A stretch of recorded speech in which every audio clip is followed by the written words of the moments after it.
I'm Jose Melendez, Campaign Director for the Taxpayer Protection Project at the Texas Public Policy Foundation. On today's episode of Taxpayer Empowerment, I'm here with Lauren Bouton of Airbnb. We're going to talk about an issue that sits at the intersection of property rights and local government overreach. One thing we're seeing is that cities across Texas are increasingly providing for more regulations on short-term rentals. And what they're doing is they're trying to get companies to enforce the laws. It's quite a troubling issue. So I brought Lauren to unpack this. Lauren, let's start at a very simple position.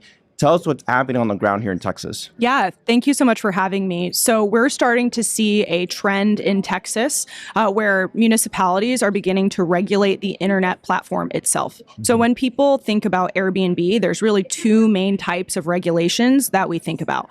One is host regulations, and that's what most folks think about when they think about Airbnb. That's permitting, it's zoning, whatever that might look like depending on the city. The other piece is actually something that is troubling what we're talking about today, which is the actual regulation of the internet platform. And, Airbnb does not own any homes. We are a transaction facilitator, and we have the technology. So we are beginning to see municipalities across the state actually regulate the internet platform, which undermines property rights without due process and also provides a bad business environment for any online marketplace.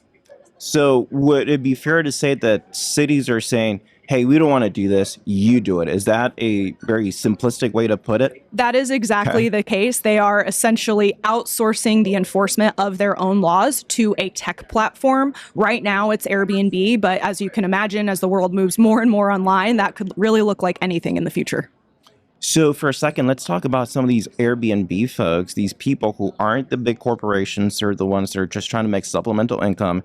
They're kind of stuck in the middle here. What happens to them under these regulations? Yes. So for just some background on Texas, about 80% of hosts have one listing and one home. So it's generally their primary residence, and they make on average about $12,000 annually. So it really is supplemental income.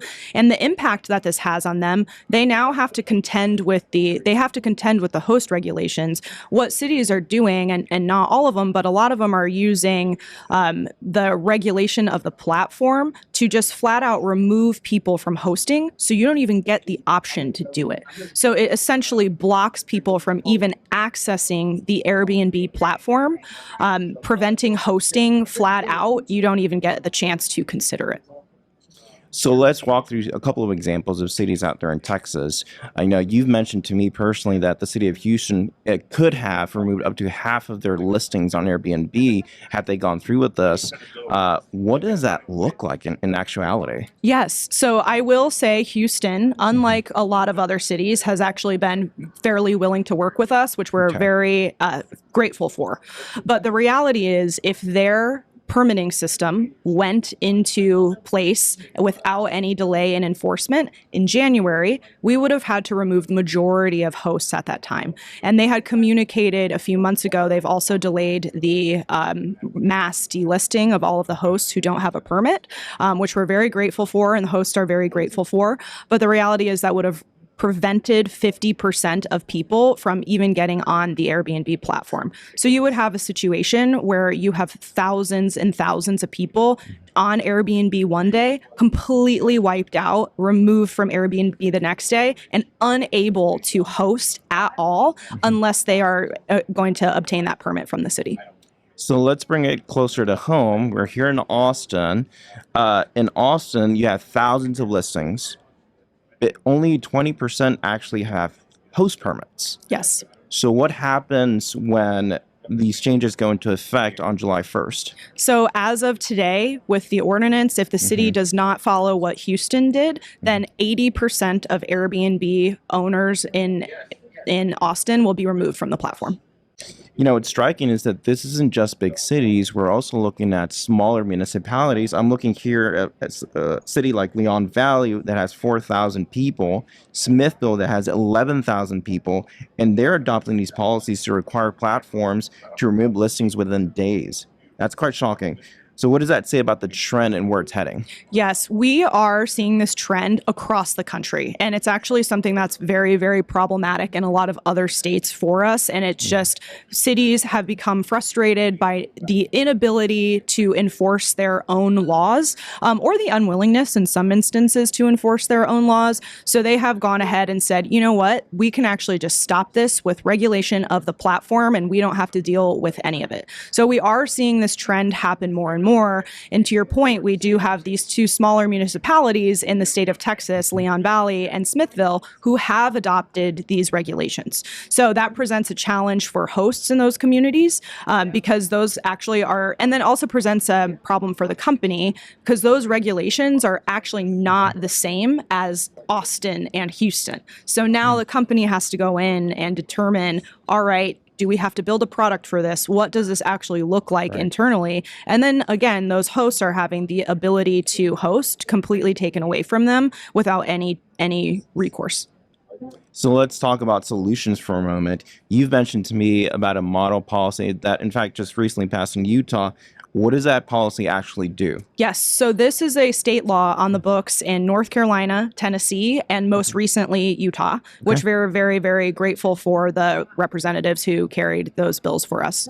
So the bill that we are trying to workshop in different states is called online marketplace uniformity, which just means that all online marketplaces would not have they wouldn't be regulated by local municipalities. It would have to be one uniform regulation statewide. And the second piece to that, which is also a troubling trend that we are seeing, is that that bill also provides protection for hosts or anyone on an internet platform that can be regulated from their personally identifiable information being taken by the cities. And we're starting to see cities more and more requesting all this invasive, personally identifiable information. So the bill would make sure we're under one statewide uniformity law, and it would also provide privacy protections to anyone who uses an online marketplace. So let's bring it to Texas. What does a similar policy look like here, and how would that affect hosts, platforms, and our local governments? So we would like to do something very similar in Texas just to make sure that we are providing protections for those hosts. And then also that online marketplaces of any type can go ahead and flourish in the state of Texas and just under that one blanket type of regulation.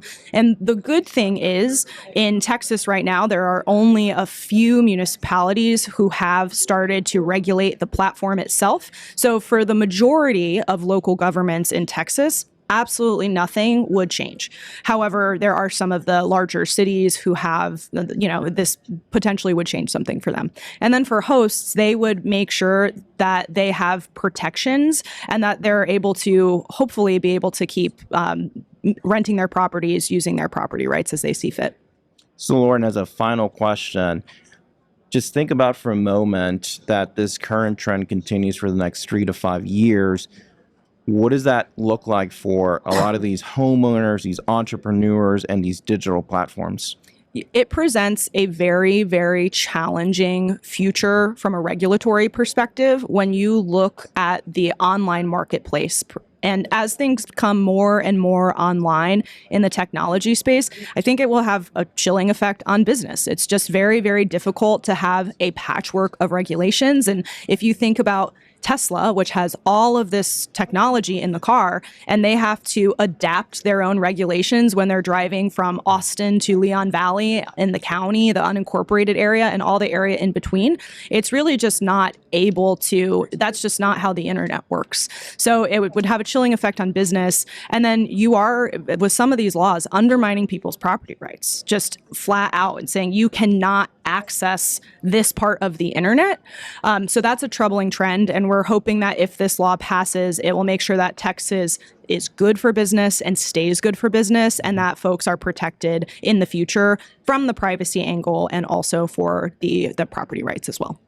So Lauren, really appreciate you for coming on to break this down for us. That'll do it for this episode of Taxpayer Empowerment. We'll see you next time.